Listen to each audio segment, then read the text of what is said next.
अशाच ताज्या व महत्त्वाच्या घडामोडी जाणून घेण्यासाठी आमच्या नाशिक प्लस न्यूज चॅनलला सबस्क्राईब करा व बेल आयकॉनला मालेगाव एकात्मता चौक ते कृषी उत्पन्न बाजार समिती भाजीपाला मार्केट हा रस्ता रहदारीचा असून तसेच कामावर येणाऱ्या जाणाऱ्यांसाठी देखील या रस्त्याचा वापर मोठ्या प्रमाणावर होत असतो। तसेच लिटिल एंजल स्कूल येथे येणाऱ्या जाणाऱ्या पालकांना तसेच विद्यार्थ्यांना मोठी कसरत करावी लागत आहे। या विषयावर माजी नगरसेवक गुलाब पगारे यांनी महानगरपालिका आयुक्त रवींद्र जाधव साहेब यांना बोलून पुढील काहीतरी उपाययोजना कराव्यात जेणेकरून येणाऱ्या जाणाऱ्या नागरिकांना त्रास होणार नाही असे जमलेल्या नागरिकांनी व माजी नगरसेवक गुलाब पगारे यांनी महानगरपालिका आयुक्त रवींद्र जाधव साहेब यांना सांगितले। मालेगाव महानगरपालिकेचे आयुक्त यांनी या ठिकाणी आम्ही बोलवलेले आहे।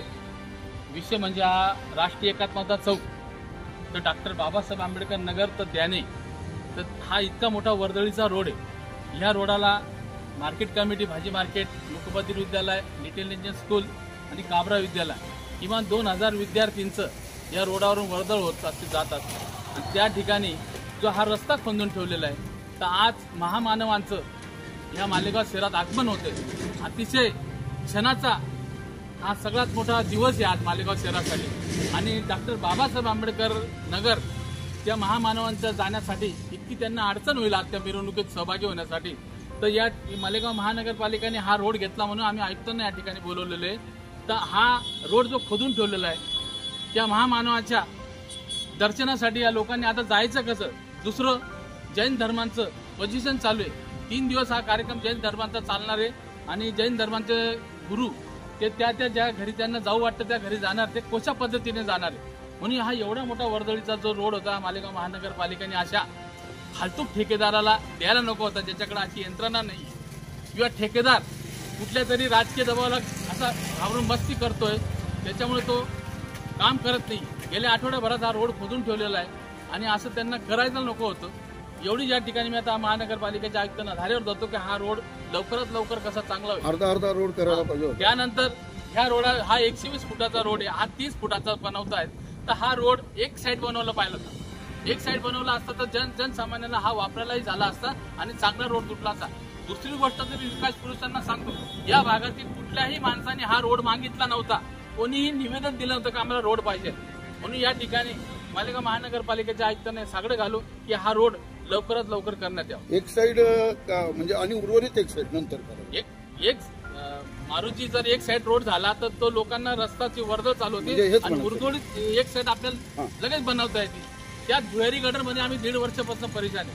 कॉलेज ग्राउंडचं पाणी ते भुयारी गटरची हे बघा, चेंबर तुम्हाला दाखवतो, हे चेंबर मधल्या भागी आलेले पाहिजे होतं। म्हणजे महापालिकेचा भोंगळ कारभार बघा, एक साइड भुयारी गटर आहे, हे असं कसं होणार आहे? आता इथे इकडच्या लोकांनी जर पाईप टाकायचे ठरले ते भुयारी गटर म्हणजे दरवेळेला तो पूर्ण रोड खोदला जाईल का?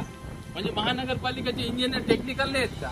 हे सगळं आयुक्त साहेबांनी आता घेतलं पाहिजे आणि या सगळ्या लोकांना घरी पाठवलं पाहिजे।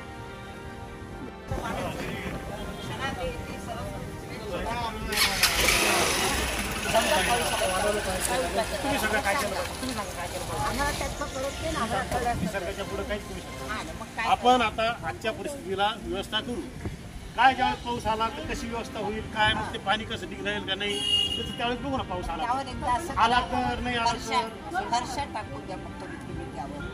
लेवल तर करून घेऊ आधी। तुम्हाला त्रास देणं नाही त्रास नाही, गावासाठी मी सूत्र हलवणार आहे। तुम्ही तिथून सूत्र हलवा, खडी टाकल्यावर जर चिखल झाला तर कमीत कमी फरशांची व्यवस्था करा।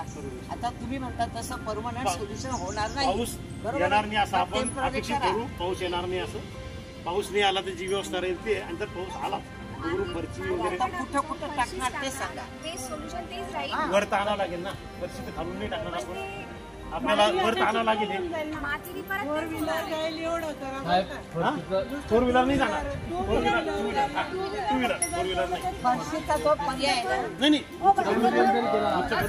लागलं त्याच्यावर साहेब, फरशीचा पर्याय हा म्हणजे होऊ शकतो तर तुम्ही तशी व्यवस्था आतापासून करा। खडी जो टाकेल त्याला सांगा की खडीवर फरशी टाका लगेच, म्हणजे वाट नका बघू पाऊस खराब होण्याची, कारण आम्हाला 3 दिवस मार्गी नाही आता, आणि कुठं कुठं टाकणार ते तुम्ही ठरवून घ्या, तुमच्यावर आहे आता. त्या प्रभागचा इंजिनियर पाठवतो, चर्चा करून गुरु महाराज दोन काय आमचे गुरु महाराज नाही, नाही. वर्तमान आपण जाऊ तिकडे गुरु महाराजांचं, त्याला काय बोलवायचे? विशेषांची आम्हाला जायला भिक्षा मागतात आणि मग त्यांचं जिथे मन असेल तिथे जातात, आणि तिथे गेल्यानंतर आणि तुम्ही जर गुण बोलवलं तर ते घेत नाही. अरे बापरे. हा, त्यांचं असं घेत नाही. त्यांच्या मनात जिथे आलं आणि तिथे गेले, आगंतुक जर तिथे काही असेल तयार तर घेतील, नाही तर मग घेणार नाही. उपायची राहतील. ज्या कोणत्या ठिकाणी आता आपण जैन मंदिराकडे जाऊ. बघा रे भाऊ, तुम्ही समजून घ्या कुठं टाकायचं त्यांना आपण सांगा. तिघं बेलजोई तो मोकळ्या रामवाडीचा लिटिल इंडियनचा दुसरा जो आहे तो काबरा विद्यालय. आपण इथे या नागरिकांच्या ज्या समस्या ऐकण्यासाठी आपण इथे आलात, काय म्हणाल आपण आणि काय त्यांच्या समस्या आणि काय म्हणाल? खरं तर या रस्त्याचं काम सुवर्ण जयंती नगरोत्थान अभियान योजनेअंतर्गत हाती घेतलेलं आहे. या कामाची वर्क ऑर्डर साधारणतः 1 महिन्यापूर्वी आम्ही कंत्राटदाराला दिली होती. त्यानुसार कंत्राटदारानं काम चालू केलं आणि काम चालू करते वेळेस पाऊस नव्हता, परंतु योगायोगानं किंवा दुर्दैवानं इथे खुदाई झाली आणि पाऊस वाढला. मागचे 3-4 दिवस पावसाचं प्रमाण जास्त होतं, त्यामुळं ठेकेदाराला पुढचं काम करता आलं नाही. आत्ताच 1-2 दिवसामध्ये जैन धर्माचं पर्युषण पर्व आहे, त्यासाठी माता भगिनींना रस्त्याच्या या बाजून त्या बाजूला जावं लागतं. तर एक पर्यायी व्यवस्था म्हणून इकडच्या नागरिकांच्या मागणीप्रमाणे आणि आमचे माजी पदाधिकारी यांची सूचना सकाळी आली होती, त्याप्रमाणे 2-3 ठिकाणी आवश्यकतेप्रमाणे जे ॲक्सेस आहे तिथं जाण्या येण्यासाठी तात्पुरता रस्ता करून देण्यात येईल. दुर्दैवानं पुन्हा पाऊस आलाच तर तिथं चिखल होऊ नये यासाठी तिथं जर फरशी टाकण्याची आवश्यकता भासत असेल तर त्याप्रमाणे फरशी टाकून देऊ. आणि या बाबतीमध्ये जैन धर्मियांचे धर्मगुरू येणार असतील किंवा हे जे भाविक आहेत त्यांना तिकडे जाण्या येण्यासाठी रस्ता असेल तर त्याची गैरसोय होणार नाही या दृष्टीनं मालेगाव महानगरपालिका निश्चित काळजी घेईल.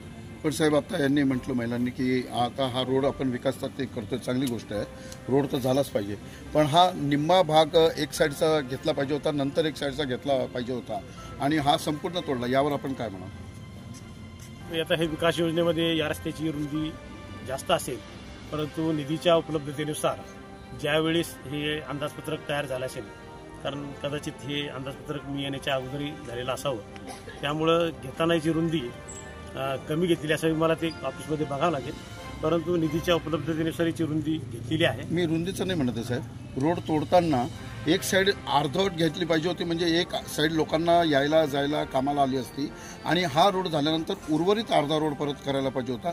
अशा पद्धत आहे असं हे म्हणाले तर त्याच्यावर काय म्हणाला? आणि एकदमच सगळा तोडलेला आहे. आता त्रास होऊ नये या दृष्टीनं त्यांनी त्यांचं म्हणणं मांडलेलं की असं पाहिजे, पण या बाबतीमध्ये तांत्रिक बाब म्हणून इंजिनियर हेच जास्त या बाबतीत सांगू शकतील की तिची रुंदी किती आहे आणि किती घ्यायला पाहिजे होते अगोदर रोड आणि किती.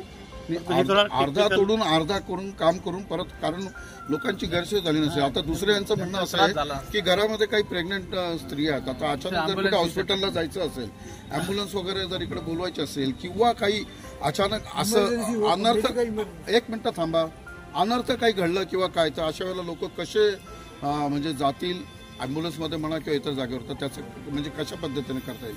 म्हणूनच हा रोड अर्धवट झाला पाहिजे होता, कारण इथे शाळा आहेत, भाजी बाजार आहे शेजारी, आणि या शाळेकडे आणि इकडे जायला लोकांना दुसरा पर्याय मार्ग नाही. काय म्हणाला तुम्ही? नाही, आता या सगळ्या जरतरच्या गोष्टी आहे. आता ही घटना घडून गेलेली आहे, आता याच्यावर उपाय म्हणून आपल्या सूचनेप्रमाणे मी इथं आलेलो आहे, आणि यानंतर मग जे जे काही आपले प्रश्न असतील त्याच्यावर त्रास कसा होणार नाही यासाठीच आपण आता मार्ग काढणार आहोत, आणि या सगळ्या नागरिकांच्यासाठी त्यांना सुविधा होईल अशा पद्धतीने आपण तात्पुरती व्यवस्था करणार आहोत. साहेब, इतरही कुठे जर असे गावं चालवत असेल ना, तर मला असं वाटतं की अर्धा काम एक साईडचं अर्धवट पहिले केलं पाहिजे, नंतर उरलेलं अर्धवट केलं पाहिजे. सर, माझं तेच म्हणणं आहे, आता त्रुटी घाली तुम्ही म्हणालात, टेक्निकल बाब होऊन गेलं ते झालं. आता माझं असं मत आहे, जर शक्य असेल इंजिनियर डिसिजन घेते, रोड दुरुस्त करताना अर्धा आधी करावा, म्हणजे पावसाने खराब झाला तर अर्धा खराब राहील तर अर्ध वापरता येईल. असं जर तुम्हाला ते इंजिनियरशी बोलून काही करता आलं तर तसं बघा. झाली ती चूक होऊन गेली आता. कंत्राटदाराला आणि इंजिनियरला बोलून घेतो आणि कसं सुविधा करता येईल ते